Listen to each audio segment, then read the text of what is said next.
Hi everyone, I'm Yonit. I moved to South Africa a month ago from Israel, and I'm really excited to be part of the Yeshiva EdTech team. I am a passionate 21st century educator. I went to school in Israel, and for me school was a very negative experience. I have made it my mission to do my own tikkun and make education relevant, fun and inspiring. Teaching children in a way that engages them and equips them for a world which we cannot even begin to dream about. I've spent the last 3 years in Israel involved in starting an Apple school as the Director of Technology, and have been around the world learning about best practices to implement and integrate technology in a productive and effective way in the classroom. In 2012, I qualified as a Google Educator in London, and I look really forward to sharing and implementing my knowledge and being part of the Yeshiva College family.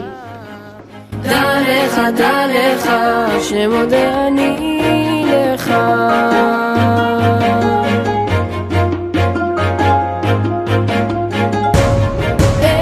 אצעק לך, אדיר שמך, אליך אקרא לך, חיי לך, ליבי ותודתי, אליך אקרא, אליך אקרא.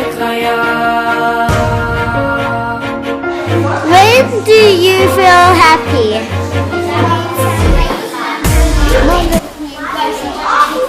When do you feel left out? אני מודה אני על גשם שנתת בשדותיי, לדאוג לאוהביי נתת לי חיי.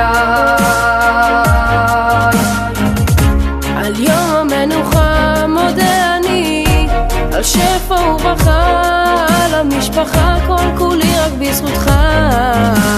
דע לך, שמודה אני לך.